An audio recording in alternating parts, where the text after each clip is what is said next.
Right, so good morning everyone. So for today we will be discussing the introduction part of our clinical pharmacy subject, applied clinical pharmacokinetics.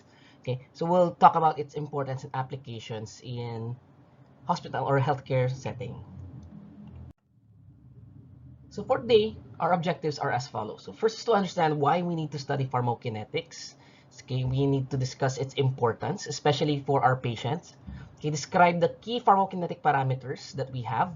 Okay, differentiate pharmacokinetics from clinical pharmacokinetics. Okay, there's a difference between the two.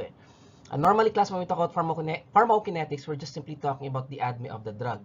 Now, when we talk about clinical pharmacokinetics, it's the application of the idea of ADME to a specific patient. Okay, fourth is to explain the importance of clinical pharmacokinetics.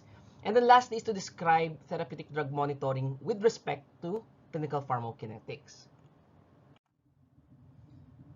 So what makes a good medicine? Okay. Well, of course, for a medicine to be considered good, it must first need to possess an activity. So meaning class, a drug must make or must be able to do its intended purpose. If it's an antibiotic, it should be able to kill bacteria. If it's an antiviral drug, it should be able to kill viruses. Okay? If a drug does not have its activity, then it makes it wala, pangit. Okay, kumbaga hindi niya na ginagampanan yung kanyang trabaho. Okay, now what makes a drug class possess good activity? Okay, well, one thing, it needs to have its ability to bind to its desired receptors or to target its desired targets. Okay, so generally class, it needs to target its receptor to create a response, or it needs to bind to its target in order to create a response. If a drug fails to bind to its receptor, then thus class, that drug won't have any medical application or any pharmacological activity. Okay. Second class, it needs to possess solubility. Now, solubility where? Right? If you can still remember class, our drugs are considered to be weak acids. Okay. Meaning class, it's partially ionized and it's partially unionized. Now, the partially ionized part of the drug, okay, makes it water soluble. And then the partially unionized portion of the drug makes it lipid soluble. So meaning class, if this is a drug, okay, so it's a weak acid, it's a weak electrolyte, okay, so some parts of it is ionized, okay, and some part of it is unionized. So meaning some parts of it are water soluble and some parts of it are lipid soluble. Because class, one thing you have to remember, okay, for a drug to be absorbed into the blood, it has to be water soluble. Bakit? Saan ba gawa ang dugo natin? Ang dugo natin, class, mostly is made up of water. Okay, so therefore, sabi natin, the principle of like dissolves like. So therefore, for a drug to go to the blood, it needs to first be able to dissolve in water. That's why, class, if you look at all of the drugs in our market right now, all of them, class, are water soluble. Okay? Even lipid preparation, class, are made into emulsions so that they can become water soluble and be absorbed into the body. Alright? Ayun. So that's a number one requirement. That's why most drugs must be water soluble, with a few exceptions lang naman. Okay. Now, class, what's the purpose of the lipid portion of a drug? The lipid portion of a drug, class, or the lipid soluble portion of a drug, allows the drug to enter into the cell. Because if you can still remember, class, a cell, okay, is enclosed by a cell membrane. And this cell membrane, class, is made up of lipids. Okay, it's made up of lipids. So therefore, class, since it's lipid, okay, then the lipid portion, class, of the drug allows it to directly enter into the cell via diffusion lang. Okay, no special mechanism of absorption, just diffusion for the drug class to be able to find its target sites, find its receptors, and create an effect. As my class, the solubility of a drug is very important when considering a good medicine. Okay, so these are some things that you have to remember. Okay, because solubility, again, solubility, class, affects a drug's absorption. Okay, now, if a drug is soluble, class, then we expect that drug to have good bioavailability. Now, per definition, class, if you can still remember, bioavailability is simply defined as the total amount of drug reaching the systemic circulation. Systemic circulation. Okay, so the amount of drug that reaches the systemic circulation. Okay, now let me qualify this further. Okay, it should be the total amount of active drug that reaches the systemic circulation, because sometimes class, even before the drug is absorbed into the bloodstream, it's already metabolized and will exist in its metabolized non-active form. Okay, metabolized non-active form. So if a drug class has good bioavailability, we expect it to also have we expect the drug to be able to produce an effect, because again class, in pharmacokinetics, our main goal is to make sure that the drug reaches the bloodstream, because it's assumed that once a drug reaches the bloodstream, then it will be able to bind to its receptor. Okay, still remember class, during our introduction or during our orientation, okay, one of the things that I told you about, okay, is the kinetic homogeneity principle, wherein it simply talks about whatever the amount of drug is in the blood, it's the same amount of drug reaching the target sites. As I've told you also class, it's just a principle. It doesn't prove to be true all the time. Okay, next one is the half-life of a drug. Now class, half-life is simply defined as the time needed to reduce the concentration of a drug to 50%. Now, the half-life class should be just right for that drug. Okay, it shouldn't be too short. It shouldn't be too long. Too short class, too short of a half-life, okay, would mean that the drug degrades very fast. Right? So therefore class, hindi mo siya mapapakinabangan. Okay, if it degrades too fast. Now class, with a few exception of a few drugs, if like say for example dopamine or dobutamine, these are drugs class with only a few hours of half-life. Right? Since they degrade too fast class, you cannot give them into their oral as oral dosage forms. So therefore class, they are infused to the body. Para every time that a drop of dopamine or dobutamine is placed inside the body, it starts to work immediately. Okay, at walang nasayang na oras. Now, what do you think class will happen if the half-life of a drug is too long? Okay, so too short, reduce efficacy, reduce duration. If the half-life naman class is too long, the problem is it's going to lead to toxicity, because the drug will stay for a longer period of time inside the body. Right? So that's one thing we have to consider here. Half-life of the drug. So the half-life class should be just right. Okay, but again, it depends on the situation. Some drugs class may have a short half-life, but their effects are very important. Hence, we have to find a way, find a loophole to address the short half-life. And one of those class we can do would be give the drug as IV infusions. Okay? And some drugs class, like say for example, mga MABs, monoclonal antibodies, they are freshly prepared prior to administration to our patient. Because nga of their very short half-lives, it has to be prepared, okay, by the time just before it's administered. Okay? The next one class is the metabolic profile or toxicity of our drug. Many medications class in the during clinical trials, okay, were not approved simply for the reason that it's too toxic, despite the fact that it might possess promising effects. Okay, so class, of course, safety will always be prioritized. It's always number one when it comes to medications. Okay, if you can manage, if you can prove class that the toxicities of a certain drug is manageable, then pwede yun. Right? Pero class, as much as possible, number one requirement natin lagi for medications is that it should be safe. Okay, it should be safe. Or kung hindi man siya ganun ka-safe class, at least tolerable yung side effects, or the toxicity is tolerable, or it can easily be managed. Okay, simply by adjusting the dose, so on and so forth. Now, why study pharmacokinetics? Okay, let's say for example, class, let's consider a scenario here. Okay, we have chlorphenamine maleate. Okay, it needs to reach the bloodstream. Okay, so that it can bind to its receptors, its target sites, to relieve you of runny nose, correct? Okay, chlorphenamine class is an antihistamine, all right, and it's mostly used to prevent runny nose, okay, or allergic reactions. Now, questions like what factors affect the response, how much should I give, how often, okay, oops, and so on and so forth, are some of the questions, class, that we usually ask. And these questions, class, can be answered by pharmacokinetics. Okay, sorry. All right, so how do we answer these questions? Okay, how do we answer the questions of how much to give, how often, okay, and what are the factors that affects the response? Okay, we usually do it, class, okay, by first calculating how fast the drug appears in the bloodstream.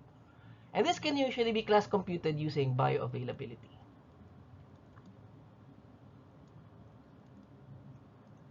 Okay? Oops, layo naman ang anak ko. It can be computed using bioavailability. So, class, there are equations that we use for this. Okay, there are softwares we can use to compute for bioavailability. But basically, class, that's the kinetic parameter that we often use. Measure how much of the drug is in the blood. So in this case naman, class, we do assays, drug assays. Just so you know, class, for every drug, there are specific reagents, there are specific equipments that are used to measure how much of the drug is in the blood. Okay, let's say, for example, class, I'll take 5 ml of your blood, okay, and I'll run it in a HPLC, high performance liquid chromatography. Okay, then yung standard na gagamitin ko would, of course, be a pure sample of the drug I'm trying to look for. Like, say, for example, vancomycin. Okay, so ilalagay ko sa isang column ng HPLC ko yung vancomycin. Okay, and then check, class, kung yung RF values, how much of the, I can determine quantitatively how much of the vancomycin is in the blood that I just took. And that's how we usually measure, class, plasma drug concentrations. Okay, and then calculate how fast the drug will disappear. Obviously, class, this one is more on clearance. Okay, how fast is the drug being eliminated from the body? Okay, so normally, class, pharmacokinetics talks about the effects of the body on the drug. And then you have to remember, class, since we're talking about the body here, how will the body affect the drug? It's important, class, that we understand how the body functions. Okay, so therefore, it's physiology that determines the pharmacokinetics. Hence, class, pharmacokinetic parameters relating to physiology are very important. And those are your absorption rate constant, clearance, and volume distribution. Absorption rate constant, class, is a parameter that we obviously get sa bioavailability. And absorption rate constant, class, is a pharmacokinetic parameter that is only applicable for drugs that undergoes absorption. Obviously, kaya nga siya tinawag na absorption rate constant. Okay? Ano ba, class, ang mga gamot na hindi nag-undergo ng absorption? Okay? Drugs that do not undergo absorption, class, are any drug administered via the intravascular routes. Okay? So that means that's intravenous, intraarterial, intrathecal routes of administration. Drugs administered via those routes of administration. Right? And those are the drugs that do not have Ka. Why? Because their bioavailability is 100%. Hence, their absorption is negligible. Okay? Because you gave the drug directly to the bloodstream. Okay? We only consider a drug to be absorbed if it goes to the bloodstream. Eh, lahat yun, binigay mo na, sinaksak mo na sa bloodstream. So, definitely, 100% ang absorption na. Alright? Clearance, class, is just another parameter. Okay? It's a parameter that measures how much of the drug is leaving the bloodstream. And volume distribution naman, class, determines how much of the drug or how well is the drug's distribution inside the body. Normally, class, a drug with a high VD indicates extensive distribution. Okay? Meaning, it spreads from head to toe. A low VD, class, means limited distribution. It could indicate, class, that the drug is simply pooling in certain parts of the body, or it just stays inside the bloodstream and doesn't leave. Okay, those are some things, class, that can affect or can limit a drug's volume distribution. So what else can affect distribution? Siyempre, protein binding, okay, adipose tissue deposition. Alright, depende kasi sometimes some drugs can deposit in our adipose tissues simply because their affinity towards it is very high. Okay, pwedeng lipid soluble siya, mga ganun-ganun. Right? So what are the 5 key pharmacokinetic parameters? So we have the dose, volume distribution, absorption or elimination rate constant, bioavailability, and clearance. So these are the things, class, that will be, these are the parameters that you will be faced with every time you deal with a patient. Okay, every time you consider the pharmacokinetics of the drug in individual patients, you have to consider how much dose was given. Okay, ano yung VD ng drug na yun based sa patient natin. VD, class, can be found in your leaflets. Okay, I mean in the leaflets of your drug. Normally, class, ang expression ng VD would be liter per kilogram. Like say for example, the VD of a drug, let me see, vancomycin. I'm not sure kung vancomycin to, 0.2 liters per kilogram. So meaning, class, for you to get volume distribution, okay, you just simply have to multiply 0.2 to whatever the weight of the patient is. Okay, now again, class, this is a population estimate.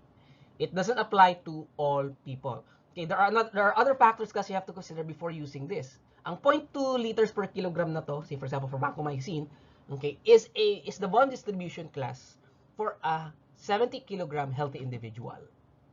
Okay? Paano pag may congestive heart failure ang patient which causes water retention? That's going to greatly affect, class, the volume distribution. Okay, let's say for example, class, for when you compute for digoxin, when you start to design dosing regimens for digoxin, class, there are specific patient factors that you have to consider. If a patient has CHF or has significant edema or water retention, ina-adjust mo yung computation mo based on that. Hindi lang simply kung ano yung volume distribution niya. So, ang daming factors, class, na kailangan consider. Okay, for individual drugs, not just drugs in general. Okay? Then they have very specific factors that we have to consider. Absorption elimination rate constant, class, of course, all drugs have to be eliminated. Depends on, ang question lang is how fast is it being eliminated. If a drug is being eliminated too fast, there's a problem. That poses a problem. Okay? Kasi pwedeng mabilis mawala yung effect niya. If it's too slow, it might induce toxicity. Okay? What about absorption? Right? Too fast of an absorption, class, could result to more immediate effects. Pero the problem is, if a drug is absorbed too fast, then mabilis din siyang nawawala. Ganyan naman kasi talaga lagi, ang mga bagay na mabilis nakukuha, minsan mabilis din mawala. Anyway, recording lang naman to. Okay, so yun, class.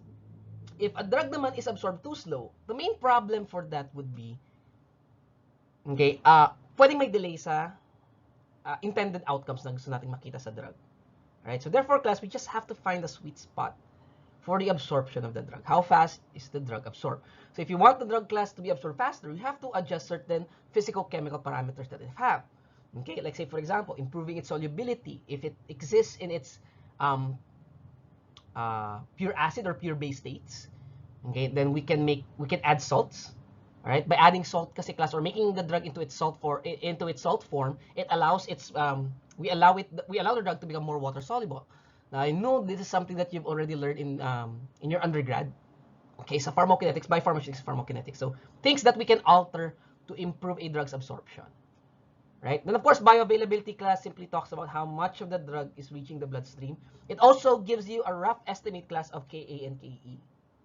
Okay? So it doesn't only give you the total amount of drug absorbed following a dose. Okay? And then of course, class, clearance is something that you guys need to learn in order to be able to determine how fast or how slow the drug is being eliminated from the body. Okay? Oftentimes, class, when we start to compute for dosing frequencies, and adjustments, these are the parameters. All key 5 parameters will be used. Now, these are just some of the equations, class, that we'll be using, okay, as we compute, as we go through this, this course. Okay, pero like nga sinasabi, do you guys really need to memorize this by heart? Probably understand, class, the principle how the formula was created. Okay, pero to memorize it, class, is not that important, especially in this subject, because what's important here, class, is you learn how to apply these formulas. Now, let's talk about, class, pharmacokinetics versus clinical pharmacokinetics. What's the difference? Okay. So in pharmacokinetics, class, it's simply the study of the time course. This is a very important term here, class, time course. Bakit? Okay, because, class, in pharmacokinetics, we try to look at what happens to the drug's concentration as time goes by. Does it increase? Does it decrease? Okay? Kaya class, yung time course na yan, ang pinagmamasdan natin, yung time course at yung amount of drug that is in the bloodstream. Okay? I usually ask a question, class, when I discuss the subject matter. Okay? Sabi natin, class, absorption, okay, meaning the drug must be in the bloodstream. And then we simply assume na lang that whatever the amount of drug reaching the bloodstream is the same amount of drug reaching the target sites. Okay? Now, class, syempre, mas maganda sana kung alam natin yung amount of drug reaching the target site itself. But is it practical, class, to determine the amount of drug reaching the target sites? Let's say, for example, digoxin. Its target sites, class, is in the cardiomyocytes. Is it practical for us to measure the amount of drug in the heart? Kasi, class, kung gagawin mo yun, you have to open the patient's heart. Bibiyakin mo yan. Magsaswab ka ng saswab mo yung cardiac myocytes or kukuha ka ng sample tissue doon, sasara mo ulit just to check for the amount of digoxin in the heart. So, di ba kasi hindi siya practical? Kasi it's costly, it's very detrimental to the patient. Okay? So, therefore, class, ang pinaka-effective way na pwede natin gawin to determine the amount of drug reaching the target site is simply to get blood. Okay? And then, determine, class, yung time course. Gaano kadalas ka kukuha ng dugo. The hamak, class, na mas safe kumuha ng dugo kaysa kumuha ng tissue sa puso ng patient natin. Alright, so the study of the time course of the drug's absorption, distribution, metabolism, excretion, while clinical pharmacokinetics, class, is the application of these principles.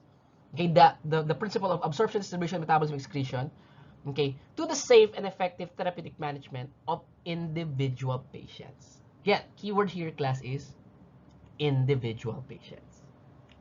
Alright?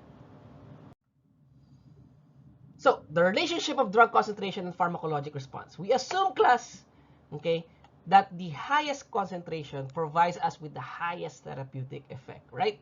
Kasi nga, sabi natin, kinetic homogeneity theory, right? So, we correlate, class, the amount of drug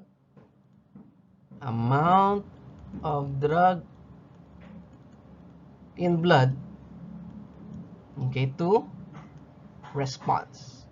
And we say that they possess a directly proportional relationship. Okay, meaning as I increase the concentration, as I increase the amount of drug reaching the bloodstream, okay, then the response will also increase. All right, so next, a question dyan, what are the factors that can increase the amount of drug reaching the bloodstream? Of course, papasok na dyan ang solubility, okay, Ka, or absorption rate constant, okay, and so many other factors, class. Alright, that could increase the amount of drug in the blood. Lagyan na rin natin dito, dose na binigay mo. Obviously, the higher the dose, the higher will be the amount of drug reaching the blood. Alright, those are the things, class, that can affect the amount of drug reaching the bloodstream and thus affecting how the body will respond, okay, to that amount of drug reaching the bloodstream. So, I keep mentioning, class, kinetic homogeneity theory. So, as I've said before and over again, okay, it simply relates the amount of drug reaching the bloodstream to the amount of drug reaching its target sites. Okay? We say they are directly related, or whatever the amount of drug reaching the bloodstream is the amount of drug reaching the target sites. So normally, class, to assume the kinetic homogeneity theory or to get the amount of drug in the bloodstream or in the body, we usually use the blood. Of course, blood, class, is the most effective biological sample na pwede natin gamitin to determine how much of the drug is reaching the body or reaching the target sites. Urine can also be used, class, because there are some drugs that are excreted in their unmetabolized state, saliva or other body fluids. But definitely, class, the most accurate, most effective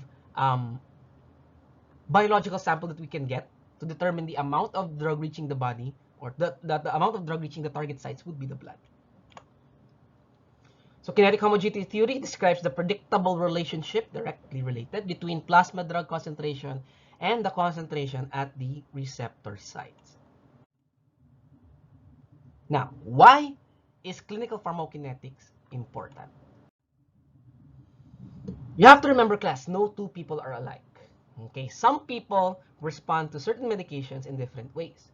Pwedeng I eliminate aminoglycosides faster than you do. Okay, due to some genetic predispositions or some genetic factors. Okay, pwedeng iba yung ethnic background ko compared sa inyo. Okay, people are very diverse.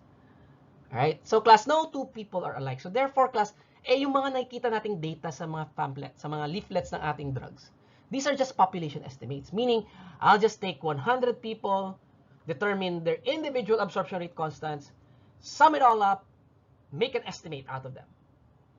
Okay? So, 100, kung 100 people yan, whatever the average KA is, that will be applied to each and every one of you. Alam naman natin, class, that no two people will be alike. There will be differences. Some of these differences may not be that significant. Kaya pwede kong gamitin yung population estimate. Class, some differences can be very big, which could lead to either underperforming medication or an overperforming medication for that individual patient. Okay, again, that's why pharmacogenetics class or pharmacogenomics is very important when it comes to this, when it comes to these kinds of discussion. Alright, so dosing regimen class in recent years, especially for drugs with narrow therapeutic window, have been individually and rationally established by carefully adjusting patients' dosage through blood level monitoring. Okay, how do we do blood level monitoring? Okay, or what we call a therapeutic drug monitoring. It's defined as the use of assay procedures for determination of drug concentrations in plasma. So meaning, class, at defined time intervals, normally we get blood samples from our patient when we know it's already at steady state. Now, you know, class, that a drug is at steady state when the drug has already undergone 4 to 5 half-lives. Correct? Okay, 4 to 5 half-lives. So, say for example, class, if a drug, like, say for example, drug X, wari lang, drug X, has a half-life of 4 hours, meaning every 4 hours, drug X declines to 50% or is degraded by 50%. So, class, if drug X was administered, tatanungin ng doktor, okay lang tayo kukuha ng drug, ng plasma, ng dugo ng patient para malaman natin kung ano na yung amount of drug in the bloodstream at steady state. So, to do that, class, you just simply have to multiply the drug's half-life by 4 and 5. Kasi sabi natin, kailan daw marireach ang steady state? A drug reaches steady state after 4 to 5 half-lives. So, 4 times 4 times 5. That's 16 and 20. So, we say to our doctor, class, ay, doc, after administering the first dose of drug X, okay? Tapos, bibigyan natin yan at a certain interval, a certain dosing interval. Okay, dapat consistent na binibigay yung paulit-ulit yung gamot. So, doc, if we give drug X multiple times, okay, we expect, doc, that the steady state concentration will be between 16 and 20 hours. So, to be on the safe side, sabi natin, after 18 hours, doc, kuha na tayo ng dugo. Then, let's allow it to undergo assay procedures, whatever that assay procedure may be, to determine the steady state concentration of the drug. Okay, now, after you get, class, the steady state concentration, the next question is that concentration at a desirable therapeutic range? Okay. So, we interpret and apply these data to develop safe and effective drug regimens. Okay, nakat ko agad yung ano. Anyway, so, this is an example, class, of a therapeutic drug monitoring sheet. Okay, if you look at this, class, the curve was only one peak. So, meaning there was only one dose given. Now, of course, class, in a clinical setting, you give the drug multiple times, right? So, therefore, class, ang lalabas dyan would be one dose, second dose, third dose, fourth dose. Then, you'll notice, class, ganito na itsura niyan. Ano nang nangyayari? Bakit naging straight line na lang ito? I mean, naging parang equal lagi ang peaks and trough concentrations. It's at this point, class, that we say that the drug is at steady state. Okay, at steady state. So, meaning, class, from this point onward, this is the 4 to 5th half-life ng drug. Kasi after 4 to 5 half-lives, drug starts to exist in a steady state scenario. Steady state. It starts to exist at steady state. Now, class, kapag constant ang peaks and trough ng drug natin, this is the time, class, wherein we get blood samples na. Because this is the concentration, or this is the time in which the concentration of the drug is relatively equal. Kasi class, at steady state, we say that the drug, the amount of drug being absorbed is equal to the amount of drug being eliminated. So at steady state class, Ka is equal to Ke. The amount of drug absorbed is equal to the amount of drug being eliminated. Okay? So kaya siya tinawag na steady state. Now, of course, class, we want our steady state concentrations to be within the therapeutic window. We don't want it to be below the MEC. Kasi pag below the MEC yan, class, wala, subtherapeutic yung drug na yun. If it's above the MTC, then that drug is already toxic. So the sweet spot class is somewhere in between the therapeutic range. Now, this process class, this steady state concentration becomes very problematic if a drug has a narrow therapeutic window. When we say narrow therapeutic window class, let me just change the color of my pen.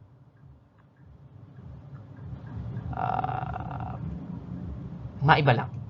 Okay, if say for example class, this drug X, its therapeutic window class is looks something like this. Here's the MEC, and here is the MTC. So class, you have very little room for discrepancies. Okay, meaning class, if I give the drug just a little bit too high, it might reach the MTC. If I give the drug a little bit too low, it might be below the MEC. So it becomes subtherapeutic. So the dosing here, class, becomes very tricky. Okay? Because of its narrow therapeutic window. Hence, class, it's important that we try to monitor the amount of drug reaching the bloodstream. Okay? And determine whether or not the steady state concentration is within the therapeutic range. If it's within the therapeutic range, then it means you're doing something right. Okay? After getting the plasma concentration of the patient after 4 to 5 half-lives, okay, then you find out that it's within therapeutic range, then it means that you're doing something, you're doing it right. You get, kumbaga, first attempt, nakuha mo agad yung sweet spot. Okay, now class, what if it's above the therapeutic window, the steady state concentration? Then you have to adjust the dose, class. You have to reduce it. But the question now is, how low should you go? Okay, then of course, class, you have to compute for that to give you a good estimate. I'm not saying, class, you're getting the right answer here immediately, because there are many factors affecting the amount of drug reaching the bloodstream. But at least you get a good estimate. If performed properly, class, therapeutic drug monitorings, this will allow for fast achievements of therapeutic concentrations, safer therapeutic concentrations compared to empiric dose changes. Empiric, class, meaning ina-estimate mo lang. Halimbawa, the patient is showing signs of toxicities. Right? Sabi ko, let's reduce the dose by half ulit. Tapos after reducing it by half, wala nangyari sa patient. Let's add 25% more of that dose. So that's empiric dosing. Kumbaga hula-hula lang. That's not really safe. So when is therapeutic drug monitoring useful? So when do we use it? Okay. We normally use therapeutic drug monitoring, class, if there's good correlation between pharmacologic response and plasma concentration. Wherein, as long as I increase the concentration of the drug, response also increases. Okay, because sometimes, class, it's not true all the time for certain drugs. So there's wide inter-subject variation, such as different people have different variations in their plasma drug concentration resulting from a given dose. Okay, like say for example, they are predisposed to certain genetic, they have genetic materials that predispose them to become either a fast or a slow metabolizer, stuff like that. Okay, or the drug has a narrow therapeutic index. Now, of course, dito usually natin binabase kung bakit natin kailangan mag-TDM or therapeutic drug monitoring. Kukuha tayo ng dugo sa patient and analyze the amount of drug reaching the blood and then adjust dose as needed, because of the drug has a narrow therapeutic window. Or that the drug's desired effects cannot be assessed readily by other simple means. Okay? Some drugs, class, yung effect niya kasi makikita natin agad-agad. Okay? Pero some drugs, hindi. Like say for example, class, antibiotics. Can we immediately see its effects after administration? Take some time, right? Take some time, like 3 days before you can see appreciable clinical changes in our patient. Like nawawalan ng lagnat, ginaganahan ng kumain, ganyan. It takes 3 days. Okay? Unlike, class, with some drugs like dopamine, dobutamine, immediately makikita mo yung effect niya. Why? How? Okay, it's through the changes in the patient's blood pressure. Okay, so stuff like that. Right? So normally class, yung mga TDM is useful for patients or for drugs. Okay, that yung effect niya, desired effect cannot be assessed immediately. Dopamine kasi makita mo naman pag masyadong mataas ang BP, ay tumataas, babaan ko yung dose. Tina-titrate up or titrate down lang yung drug. Okay, you only titrate the doses. So, therapeutic drug monitoring is limited to the following situations. Okay, so if there's no well-defined therapeutic plasma concentration range, presence of pharmacologically active metabolites, this complicates the data that we have because the active metabolite may possess response, okay, that na hindi magko-coincide with the active drug, unmetabolized drug in the bloodstream. Or toxic effects may occur at low doses such as allergic reactions. And there's no significant consequence associated with too high or too low levels. So meaning, if a drug has large therapeutic index, large therapeutic window, then TDM class is not applicable. Say for example class, magti-TDM ka ba for people taking paracetamol? Kukuha ka ba talaga ng dugo nila just to check for the amount of paracetamol reaching their bloodstream? Right? Doesn't make sense, right? Gagastos ka lang, masasaktan ka pa. Kaya naman tayo eh. Minsan, tumigil na nga ako.